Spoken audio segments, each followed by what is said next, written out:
신약 성경입니다. 사도행전 4장 23절에서 31절 말씀입니다. 제가 가지고 있는 성경 신약 성경 120쪽, 192쪽 즈음에 있습니다. 사도행전 4장 23절에서 31절입니다. 우리 한 절씩 교도합니다. 사도들이 노임에 그 동료에게 가서 제사장들과 장로들의 말을 다 알리니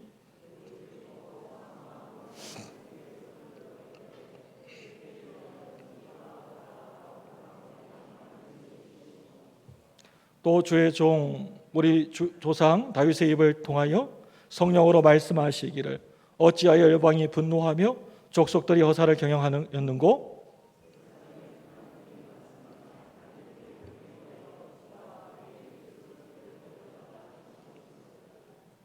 과연 헤롯과 본디오 빌라도는 이방인과 이스라엘 백성과 합세하여 하나님께서 기름 부으신 거룩한 종 예수를 거슬러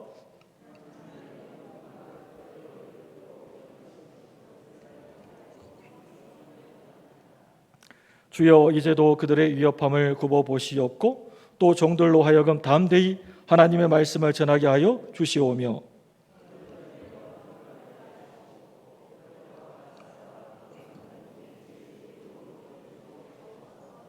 같이 읽습니다. 빌기를 다음에 모인 곳이 증동하더니 우리가 다 성령이 충만하여 담대히 하나님의 말씀을 전하니라. 아멘. 우리가 한평생 이 세상에 잠시 동안 살아가면서 고난보다는 축복을 다들 좋아하고 또 그 복 받기를 좋아합니다. 받고 싶어 합니다. 그런데 오늘 이 시간 이런 질문을 한번 여러분들에게 던지고 싶습니다. 하나님의 말씀에 따라서 믿음에 따라서 사는 그 길에도 고난이 오는가? 이런 질문에 대하여서 성경은 뭐라고 하고 있습니까? 그렇다.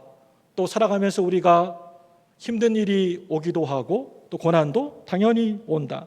하나님께서 날 보고 가라고 하시는 약속의 땅에도 당연히 실패가 있고 믿음에 따라서 가는 그 길에도 당연히 어느 때에는 어려움이 고난이 찾아온다.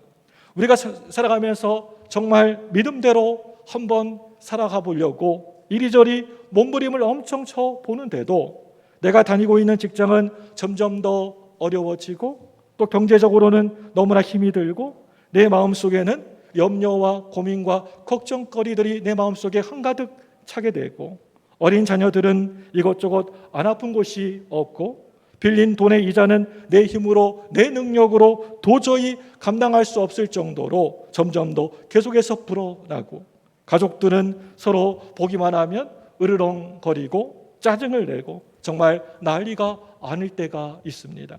그럴 때 내 마음속에 신앙생활에 대한 회의감이 어느 순간에 파도처럼 밀려올 때가 있다는 것입니다. 그렇지만 성경에는 하나님 안에서 이런 자신의 고통 때문에 망하게 되는 것이 아니고 오히려 훨씬 더 잘된 사람들의 이야기로 가득한 것을 우리가 보게 됩니다. 아브라함은 하나밖에 없는 외아들을 죽여서 번제로 드려야 되는 그 고통을 믿음으로 감수하고 결국에는 믿음의 조상이 되었던 것을 보게 됩니다. 나는 왜 이런 아직도 어려움 속에 늘 갇혀 살아야 되느냐? 나는 왜 이런 고난의 시간들이 아직까지 끝이 나지가 않느냐? 여러분, 아브라함처럼 여러분들의 가장 귀하고 아끼고 소중한 것들을 하나님께 내려놓아 보셨습니까?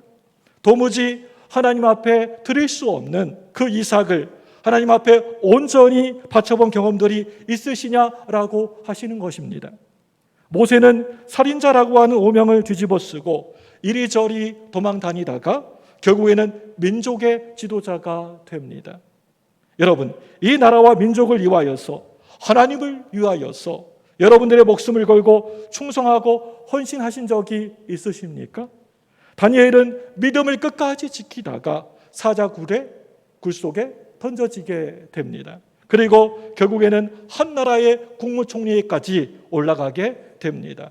여러분, 이렇게 다니엘처럼 정말 죽을 각오를 하고 신앙의 정절을 끝까지 지키다가 어떤 고난, 어려움을 당해보신 적이 있으십니까? 어떤 손해를 겪어보신 적이 있으시냐라고 하는 것입니다. 여러분, 이 세상에서 고난을 좋아하고 즐거워하는 사람은 그 누구도 아무도 없습니다. 여러분, 이 세상에서 고난을 좋아하고 기뻐하는 사람이 어디에 있겠습니까?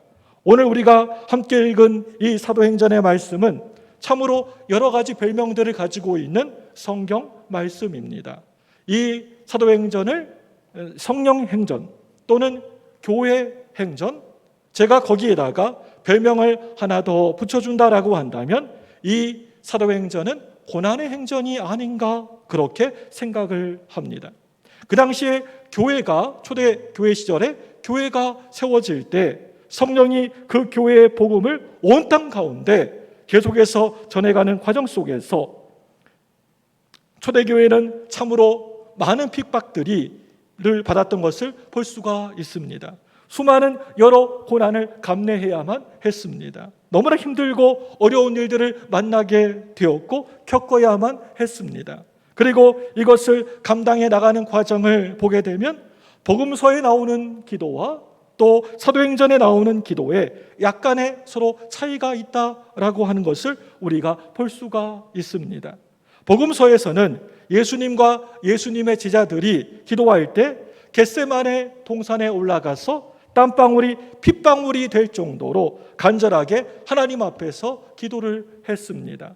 그렇지만 대개는 거의 혼자서 기도를 하셨다는 겁니다. 예수님께서 이 겟세마네 동산에 올라가셔서 이 동산에서 제자들과 함께 같이 손에 손을 꼭 잡고서 주여 삼창 크게 부르고 우리 다 같이 통성기도하자, 우리 다 같이 합심기도하자라고 하면서 그렇게 기도하셨을까요? 성경을 보게 되면 그런 기도가 아니고 조용한 기도를 하셨다는 겁니다. 홀로 동산에 올라가서 조용히 기도하는 시간을 가졌습니다. 그렇지만 이제 사도행전으로 넘어와서 사도행전에 와서 보게 되면 그 기도하는 스타일이 완전히 180도 달라지게 됩니다. 함께 같이 모여서 기도합니다. 그것도 살살 가만히 조용히 기도하는 것이 아니고 소리를 질러서 막 부르짖으면서 뜨겁게 기도를 합니다. 우리가 하는 지금의 합심 기도를 우리가 통성 기도를 하게 되는 것입니다. 우리가 사도행전 말씀을 보게 되면 이와 같이 합심으로 모여서 간절히 서로 이렇게 기도할 때 어떤 역사가 그 가운데에서 일어나게 됩니까? 그렇게 뜨겁게 간절히 기도할 때 성령이 그 가운데 정말 강력하게 임하게 되었던 것을 우리가 성경 통해서 똑똑히 볼 수가 있습니다. 성령이 임하게 되었을 때 이적과 기사와 표적이 매일같이 보통 일어나는 상식적으로 일어나고 있는 것을 볼 수가 있습니다. 이런 모습은 너무나 당연한 일이었습니다. 사도행전 말씀을 우리가 보게 되면 예수님의 제자, 수제자 베드로가 40여 년 동안이나 지금까지 태어나면서 단 한 번도 걸어보지 못한 성전 미문에 걷지 못하는 안진뱅이 그 거지를 향하여서 뭐라고 하고 있습니까? 사도행전 3장 6절 말씀을 여러분 보시기를 원합니다. 우리 같이 화면을 보고 같이 보겠습니다. 시작. 베드로가 이르되 은과 금은 내게 없거니와 내게 있는 것으로 이것을 내게 주노니 나사렛 예수 그리스도 이름으로 일어나 걸으라 하고 나사렛 예수 그리스도 이름으로 일어나 걸으라. 지금까지 단 한 번도 일어서 가지고 걸어보지 못한 그 사람을 자기 두 발로 터벅터벅 걸어가게 하고 있습니다. 그런데 참으로 이상하고 아이러니하게도 이 일로 인하여서 베드로가 어떻게 됩니까? 이 베드로가 엄청난 고난을 당하게 되었다라고 하는 것입니다. 이 일 때문에 옥에 갇히게 되었고 매를 수도 없이 거의 죽을 지경에 이를 때까지 맞을 때도 있었습니다. 베드로가 담대히 하나님의 말씀을 사람들에게 복음을 전파했더니 무려 3,000명의 사람들이 그 베드로의 설교를 듣고 회개하고 주 앞에 돌아오게 됩니다. 그리고 또 나중에 또 후에 5,000명의 사람들이 하나님 앞에 두 손을 들고 돌아오는 큰 역사가 일어나게 됩니다. 이것도 사실은 너무나 당연한 일이라고 생각됩니다. 그런데 또 이 일로 인하여서 이러한 일들, 우리가 말씀을 듣고 회개하고 돌아오는 이 일로 인하여서 교회 가운데 무서운 핍박과 고난과 시련이 닥치게 되었다라고 하는 것입니다. 오늘 이 본문의 말씀을 읽으면서 우리 마음속에 모두 다 궁금한 질문 한 가지가 문득 떠오르게 됩니다. 그것은 여러분 무엇입니까?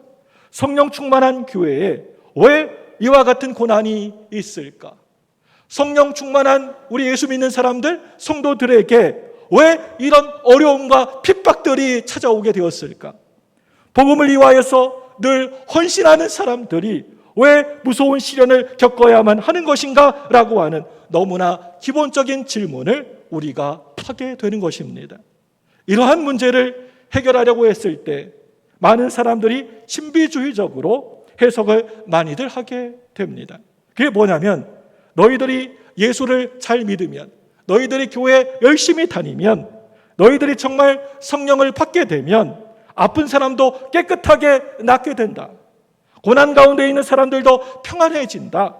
사업과 장사가 잘 안 되는 사람들도 형통한 삶을 누리게 된다라고 그렇게 생각을 합니다. 그것은 내가 별로 그렇게 힘을 쓰고 애를 쓰지도 않아도 어떠한 신비한 힘이 짠 하고 내 앞에 나타나서 도깨비 요술방망이 같은 것이 나타나서 요술 램프 속에 있는 지니가 거인이 소원을 다 들어주는 거인이 오늘 나타나서 우리를 그렇게 해주기를 바라고 있는 것입니다. 내가 성령을 받게 되면, 예수를 잘 믿게 되면, 기도를 열심히 간절히 하게 되면 내가 가지고 있는 그 능력과 내가 가지고 있는 여러 조건들과 전혀 상관이 없이 어떤 힘 있는 초월적인 능력에 의하여서 내 욕심이 다 채워지고 좀 더 좋게 말을 하자면 내 기도가 응답되어진다라고 그렇게 생각을 하는 것입니다. 이 말이 내가 이렇게 기도할 때 기도의 응답이 전혀 없다라고 하는 말은 아니지만 이 모든 것을 다 자기 중심적으로, 이기적으로, 현세적으로 일시적인 축복을 얻는 것이 그것이 마치 내 신앙생활의 평생의 내 진정한 목적인 것처럼 변질되어져 버린다라고 하는 것입니다. 이러한 번영신학적이고 기복주의적 생각이 자꾸만 우리를 신비주의적인 것에 빠져들게 한다라고 하는 것입니다. 이러한 사람들은 하나님의 말씀보다도 자기의 경험, 자기의 생각을 더 중요하게 생각하고 앞세웁니다. 하나님의 뜻을 전혀 생각하지를 않고 늘 언제나 자기 머릿속에 쓱 하고 지나가는 것, 기도 하루 정도 며칠 하고 나서 그 다음에 어떤 신비한 능력을 가진 사람이나 된 것처럼 하나님께서 나에게 이렇게 말씀하셨다고, 하나님께서 이렇게 나보고 하라고 하셨다고, 심지어는 자기 자신을 향하여서가 아니고 다른 사람들을 향하여서 하나님께서 이렇게 나에게 말씀하셨어, 내가 당신 그렇게 하라고 하나님께서 나에게 말씀해 주셨어 라고 하면서 하나님의 이름을 팔아서 자기 장사를 하려고 합니다. 이렇게 하나님의 이름을 망령되게 일컫는 경우들이 너무나 많이 있다는 것입니다. 사도행전 말씀을 보게 되면 초대교회에서는 성령 충만한 사람들에게 왜 수많은 이런저런 여러 고난이 오는가라고 하는 이런 질문 자체를 아예 절대 하지를 않았습니다. 제가 아까 전에 성령 충만한 사람들에게 왜 고난이 찾아오는가라고 하는 질문을 여러분들에게 던졌을 때, 그래, 맞아, 왜 성령 충만한 사람들에게 고난이 찾아오는 거지? 여러분들의 머릿속에 아마 동일한 질문들이 생겼을 텐데, 그런데 초대교회 성도들은 아예 그 질문 자체를 아예 하지를 않았다라고 하는 것입니다. 또한 신실하다라고 하는 사람들 가운데 살아가면서 내 앞에 어느 날 갑자기 고난이 찾아오게 되었을 때, 또 위기를 만나게 되었을 때, 어느 날 내 앞에 핍박이 찾아오게 되었을 때 내가 뭘 잘못한 거지? 혹시 내가 죄를 지어서 그런가? 그렇게 생각하는 사람들이 있다는 것입니다. 우리가 살아가면서 내게 고난이 찾아오게 될 때 자기 자신을 다시 한번 뒤돌아보는 것은 너무나 아름다운 일이라고 생각되어집니다. 그리고 그런 어려움이 있을 때 자기의 신앙생활을 한번 되돌아보면서 한 걸음씩 한 걸음씩 더 거룩한 삶으로 나아가는 기회로 만들어가는 것은 정말 멋지고 근사한 일이라고 생각됩니다. 그렇지만 다른 사람, 옆에 있는 남을 향하여서 또는 공동체 전체를 향하여서 어떤 고난과 또 살아가면서 어려움이 있을 때마다 모든 것을 다 죄 때문이라고 생각하는 이런 생각을 우리는 율법주의라고 하는 것입니다. 여러분, 우리가 걸리는 질병, 이 병이 내가 자꾸만 이것저것 아픈 것이 다 죄 때문이라고 한다면 그동안 아프지도 아니하고 그런대로 건강하게 살아간 것은 여러분이 잘해서 여러분의 의 때문에 그런 것입니까? 여러분들이 하고 계시는 일들이 많이 힘들고 어렵고 자주 실패를 경험하게 되는 것이 그것이 다 죄 때문이라고 한다고 한다면 그동안 지금까지 아무 일도 없이 형통하게 잘 먹고 잘 살아가는 것은 여러분들이 착한 일을 아주 많이 해서 그랬다는 말입니까? 다른 사람의 고난이 죄 때문이라고 한다면 형통은 의 때문이었느냐라고 하는 것입니다. 여러분, 그런데 그렇지가 않다라고 하는 것입니다. 이런 율법적인 사고방식이 우리 성도들의 믿음을 계속해서 건강하게 성장시키지 못하게 하는 것입니다. 하나님의 은혜에 대한 감격과 감사 또 기쁨이 어느 순간에 눈 녹듯이 갑자기 없어지고 맙니다. 늘 항상 그 사람 얼굴을 보게 되면 얼굴이 우울하고 찡그러진 삶을 살아가는 것은 이 율법주의에 찌들어 살고 있기 때문에 그런 것입니다. 제가 새벽 기도를 인도하기 위해서 또 새벽에 우리 앞에 있는 건널목 교회 길을 건너다가 그만 교통사고가 났다라고 한번 가정을 예를 들어서 한번 생각해 보겠습니다. 그럴 때 여러분들의 머릿속에 목사님이 다른 것도 아니고 새벽 기도회에 오시다가 사고가 났다고 그러니까 우리 목사님이 혹시 뭘 잘못한 거지? 우리가 모르는 죄가 뭘까? 그렇다면 여러분, 그동안 제가 30여 년 동안이나 새벽 기도회에 나갈 때 별 사고 없이 무사했던 것이 제가 뭐 잘나서 그런 것입니까? 내 의 때문에, 내 공로 때문에 그렇게 잘 산 것입니까? 여러분, 이 모든 것이 다 하나님의 은혜가 아니었느냐라고 하는 그러한 이야기입니다. 하나님의 사랑과 권능, 하나님의 베풀어 주신 그 은혜가 아니었다면 우리는 도저히 1분도 하루도 1시간도 살아갈 수 없네. 은혜가 아니었으면 우리가 구원받을 그 어떤 길도 없고 이 은혜가 아니었으면 살아갈 길도 없는 것이 바로 우리가 아니었느냐라고 하는 것입니다. 이것을 다 모두 싸잡아 가지고 모든 것을 다 죄 때문이라고 생각하고 늘 죄책감 가운데 빠져 있고 그 가운데 살면서 헤어나지를 못하고 있는 것은 이것은 어떻게 보면 신학적인 성경적인 복음적인 해석이 절대 아니라고 하는 것입니다.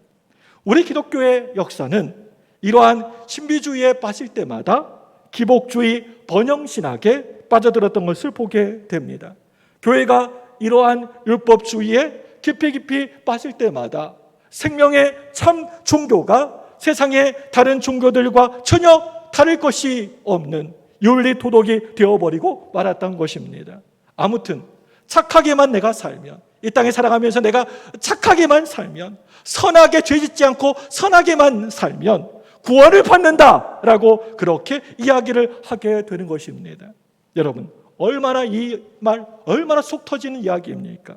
그렇다면 전혀 신비주의나 율법주의가 아닌 참으로 복음적인 교회, 사도행전의 교회는 과연 어떤 교회일까요? 한마디로 사도행전의 교회는 영성적인 교회였다는 것입니다. 왜 우리는 이 성령 충만한 사람들, 성령 충만한 공동체가의 고난이 올까? 우리는 그런 대로 이해가 조금은 되는데 사도행전에 나오는 이 초대교회 성도들은 이것을 왜 당연하게 받아들였을까? 초대교회 성도들은 성령 충만하다라고 하는 것을 무슨 어떤 신비적인 힘으로 받아들이는 것이 아니었고 오로지 예수님으로 충만하고 예수님을 늘 닮아가고 또한 예수님이 걸어가셨던 그 길을 우리도 똑같이 동일하게 걸어가는 것이 그것이 정말 성령 충만의 길이라고 믿었던 것입니다. 우리 예수님이 걸어가셨던 바로 그 길을 우리도 묵묵히 걸어갈 때 손해보는 것이 너무나 당연한 것이 아닙니까? 그렇게 할 때 우리가 바보 취급하는 것이 너무나 당연한 것 아닙니까? 우리가 고난의 길을 걸어가는 것이 너무나 당연한 것이 아니었느냐라고 하는 그런 이야기입니다. 그래서 오늘 우리가 살펴보고 있는 사도행전 말씀에 초대교회 성도들은 내 앞에 핍박이 닥쳐와도 하나님 제발 내 앞에 있는 핍박 좀 사라지게 없어지게 해주세요. 이런 기도를 드린 구석이 성경 어디를 봐도 없다는 것입니다. 살아가면서 내 앞에 어떤 고난이 내 앞에 닥쳐와도 시련이 찾아와도 이 고난이 이 시련이 한 방에 날아가게 해주세요.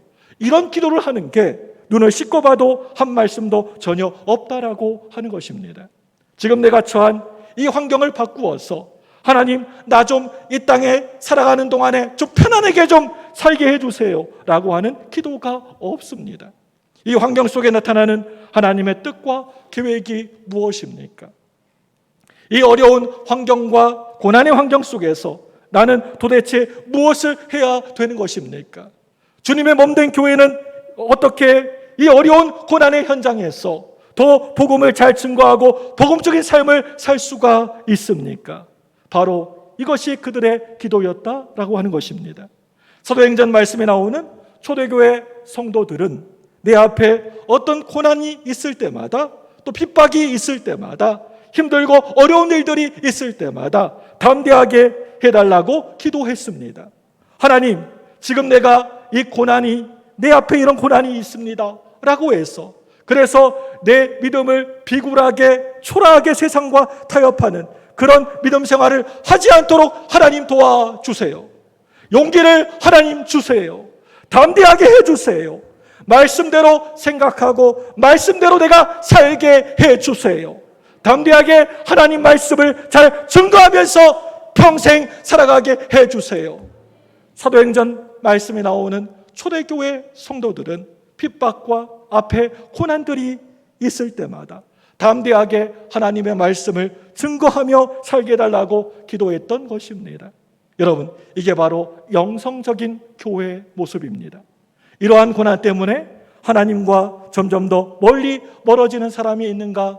반면에 이 고난 때문에 오히려 하나님을 더 가까이 만나는 사람이 있다라고 하는 것입니다.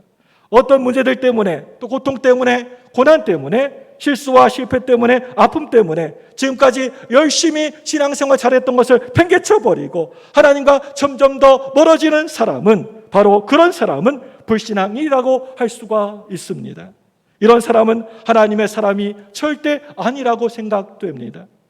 고통을 통하여서 하나님과 더 예전보다 더 가까워진 사람, 오히려 그런 실수와 실패를 통하여서 내 곁에 기꺼이 와 계시는 하나님을 만나는 사람, 바로 그런 사람이 하나님의 백성, 하나님의 귀한 자녀들이라고 하는 것입니다. 그게 바로 믿음의 사람이라고 하는 것입니다. 지금 여러분들이 당하고 있는 그 고난을 아무도 알지는 잘 못하지만 그 고난에는 분명한 의미가 있고 이유가 있다라고 하는 것을 여러분 믿으시기를 바랍니다. 여러분의 비전과 삶의 목적이 그 고난을 능히 이기게 해줄 줄로 믿으시기를 바랍니다. 여러분, 나를 늘 올가매는 그 고난에 매어 살지 마시길 바랍니다. 문제만을 바라보며 내 앞에 있는 장애물들, 어려움들만 바라보고 붙들려 살지 마시기를 바랍니다. 고통 가운데 꽁꽁 묶여 살지 마시기를 바랍니다. 여러분, 하나님이 주시는 비전을, 소망을 붙들고 살아가시는 여러분들 되시기를 바랍니다. 오직 우리의 모든 것 되시는 하나님이 주시는 은혜만을 붙들고 살아가시기를 바랍니다. 오직 예수 그리스도만 붙들고 살아가시는 여러분들 되시길 바랍니다.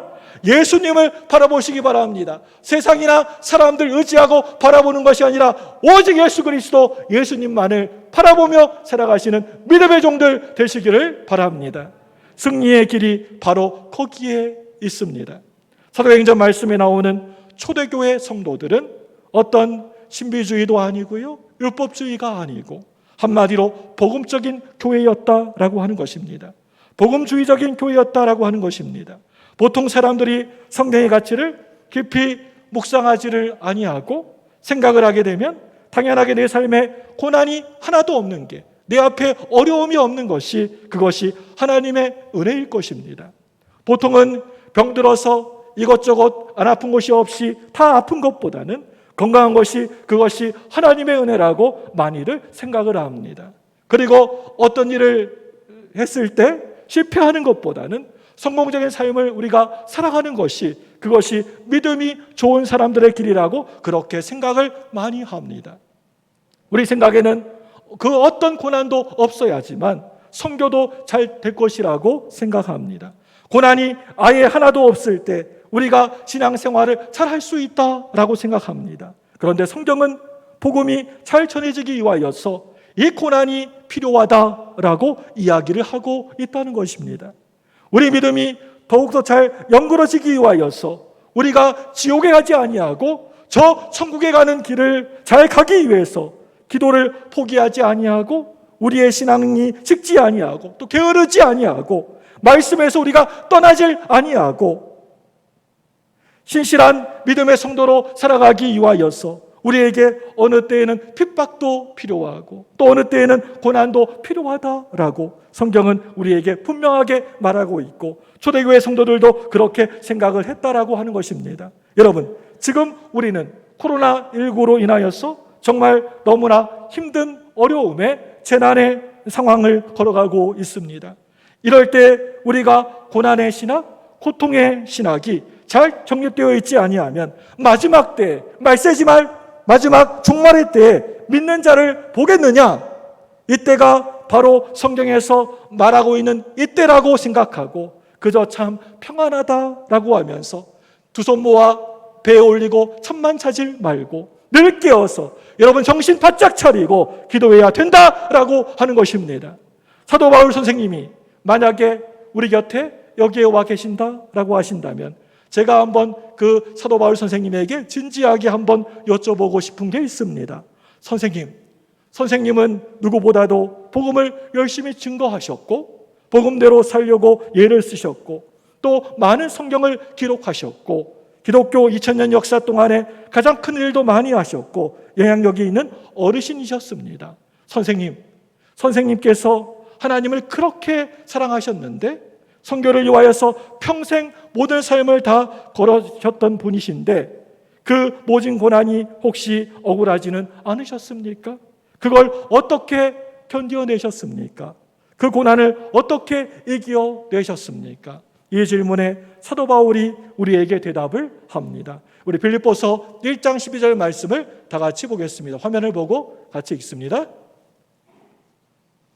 시작. 형제들아, 내가 당한 일이 도리어 복음 전파의 진전이 된 줄을 너희가 알기를 원하노라. 아멘. 여러분, 여기에서 사도 바울이 말하는 나의 당한 일이 도대체 뭘까요? 수많은 온갖 고난이고 온갖 손해를 말하는 것입니다. 온갖 억울한 일들을 말하고 있는 것입니다. 그런데 내가 당한 그러한 일이 도리어 복음의 진보가 되었다라고 하는 이야기입니다. 복음을 전하다가 감옥에 갇히게 됩니다. 그러면 하나님, 이 상황이 도대체 말이 되는 것입니까? 내가 뭘 잘못했다고 감옥에 갇히게 된 것입니까? 내가 하고 싶은 것은 이 복음을 열심히 증거해서 빨리 교회를 세우고 땅끝까지 저 로마까지 복음을 전하고 싶은 마음밖에 없다는 것을 하나님 너무나 잘 알고 계시지 않으십니까? 그런데 하나님 왜 나를 감옥에다가 이렇게 가두시는 것입니까? 라고 이 오해를 묻지 않았다는 것입니다. 이 오해가 없는 것이 바로 초대교회 성도들의 모습이었습니다.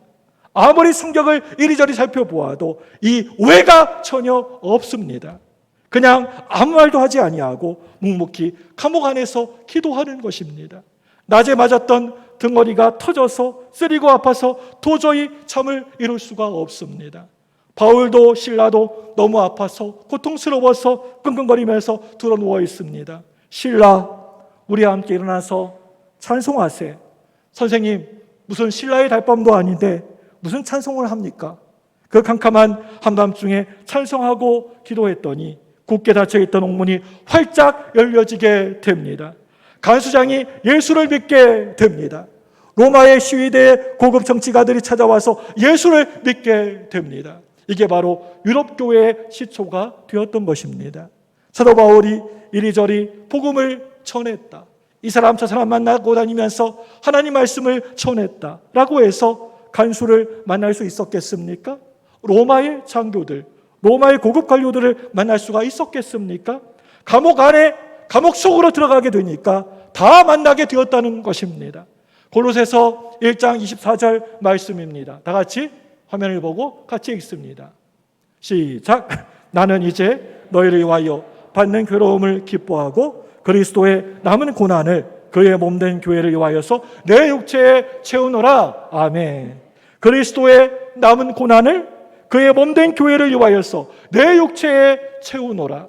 여러분, 우리 예수님이 날 위하여서 온갖 고난을 고초를 당하셨다라고 하신다면, 날 위하여서 십자가 위에 달리셔서 죽으셨다라고 하신다면, 내가 예수님을 위하여서 고난을 당하고 좀 손해를 보고 죽을 수 있다라고 한다면 여러분, 그것이 영광이 아니겠습니까? 그게 바로 고난의 신학입니다. 사도 바울의 고난의 신학이라고 하는 것입니다. 이게 바로 복음적인 교회의 모습입니다.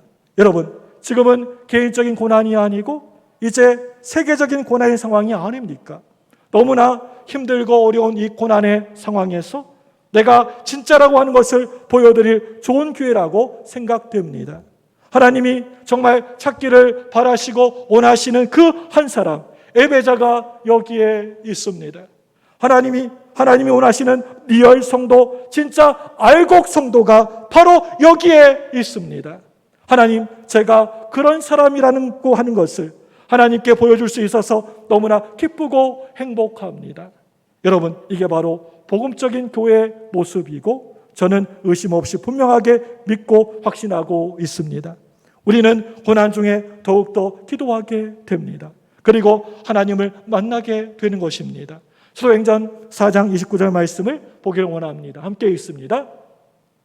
시작. 주여, 이제도 그들의 위협함을 굽어 보시옵고 또 종들로 하여금 담대히 하나님의 말씀을 전하게 하여 주시오며. 아멘. 여러분, 이 말씀을 보게 되면 고난을 만났습니다.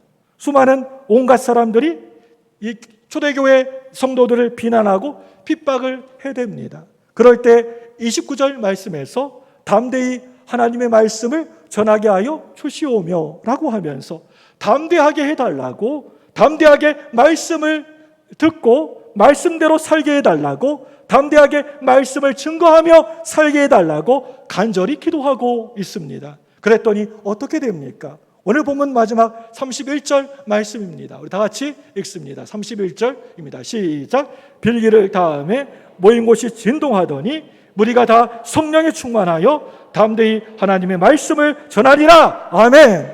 빌기를 다음에 모인 곳이 흔들흔들 거리고 시작합니다. 진동이 일어납니다. 성령이 그곳에 그 자리에 임재하십니다.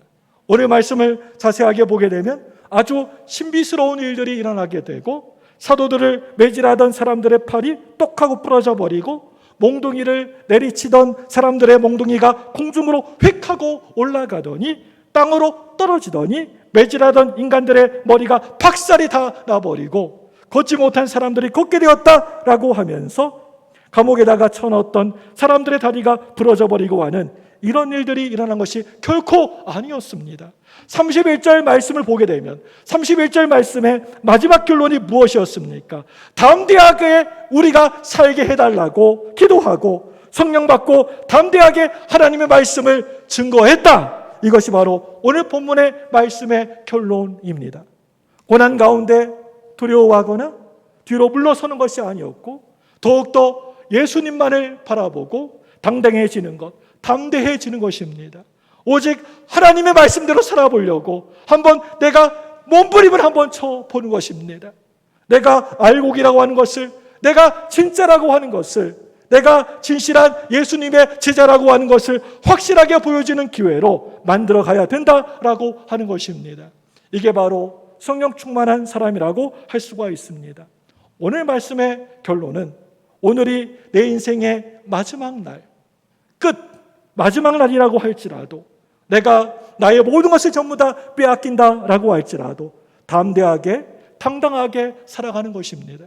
담대하게 당당하게 말씀의 증언자로 우리가 살아가는 것입니다. 시커먼 쑥검댕이하고 그 귀하고 비싼 다이아몬드하고 이 둘은 둘 다 모두 구성하고 있는 그 원소들이 똑같습니다. 배열이 조금씩 다를 뿐입니다. 쑥검댕이도 열핀 10으로 쓰는 흑연도, 그리고 값비싼 번쩍번쩍 빛나는 아름다운 다이아몬드도 그 원소가 다 똑같은 탄소로 이루어져 있습니다. 똑같은 큰 탄소 하나에 서너 개의 탄소가 배열이 되어져서 어떤 것은 쑥검댕이가 되는 것이고요, 또 어떤 것은 흑연이 되는 것이고, 또 어떤 것은 다이아몬드가 되는 것입니다. 다이아몬드는 아주 오랜 시간 동안에 무서운 압력을 견디어낼 때, 또한 추위도 견디어내고 엄청난 뜨거운 열을 견디어낼 때 그 배열이 너무나 아름다워지게 되는 것입니다. 그게 바로 반짝반짝 빛나는 아름답고 영롱한 다이아몬드가 되는 것입니다.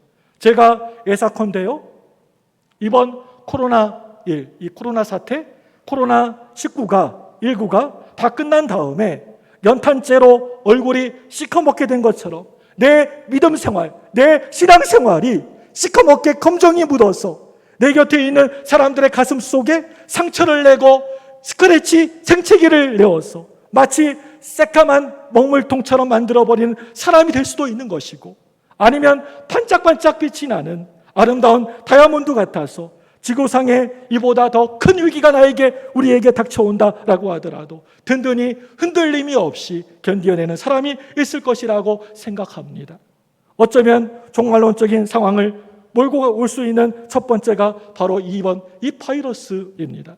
지금은 변종 바이러스이지만 신종 바이러스가 또 생겨나가지고 우리 사람의 뇌를 공격하게 되면 걸리자마자 즉사할 수 있는 것이 얼마든지 일 수가 있습니다. 그 외에도 요즘 우리 세계 도처에서, 세계 곳곳에서 자연현상에 일어나고 있는 여러 가지 일 때문에 세계 도처에서 종말론적인 현상들이 많이들 일어나고 있습니다. 여러분, 지금은 종말을 깊이 생각할 때입니다. 지금은 우리가 깨어서 더욱더 기도해야 될 때입니다. 사랑하는 우리 성도 여러분, 오늘이 내 삶에 있어서, 나의 이 인생에 있어서 마지막 날이라고 한다면 하나님 앞에 부끄럽지 않는 사람으로 설 수 있을 것인가? 오늘 당장 이 시간에 우리 예수님께서 이곳 이 자리에 오신다, 재림하신다라고 하신다면, 오늘 지금 예배 드리고 있는 이 주일날이 예수님께서 재림하시는 오시는 주일이라고 한다면, 여러분들은 정말 한 점 하늘 우러러 한 점 부끄러움도 없이 예수님을 기쁨으로 즐거움으로 맞이할 수 있으십니까? 내가 가짜가 아니고 진짜라고 하는 것을, 내가 가라지 쭉정이가 아니고 알곡이라고 하는 것을, 세상을 바라보고 사람을 바라보면서 벌벌 무서워서 두려워서 떨고 있는 그런 소심한 사람이 아니고, 오늘 말씀에 이 사도행전에 나오는 초대교회 성도들처럼 담대한 사람이라고 하는 것을, 말씀의 사람이라고 하는 것을, 구원받는 사람이라고 하는 것을, 내가 은혜로 살아왔던 사람이라고 하는 것을 확실하게 우리 예수님, 이곳에 오시는 그 예수님에게, 재림하신 예수님에게 확실하게 보여줄 수 있느냐라고 하는 말입니다. 여러분, 나는 다이아몬드야, 나는 다이아몬드입니다 라고 당당하게 외칠 수 있고 증명할 수 있는 여러분들 다 되시기를 바랍니다. 여러분, 하나님께서는 지금도 여전히 여러분들을 믿고 기대하고 계십니다. 하나님의 튼튼한 건실한 믿음의 사람으로 자라가기를, 성장하기를 기대하고 바라고 계신다는 것입니다. 여러분들은 다이아몬드 신앙인입니까? 이 시간에 여러분 두 손을 드시고 저를 한번 크게 따라서 해주시기 바랍니다. 주여! 주여! 주여! 주여!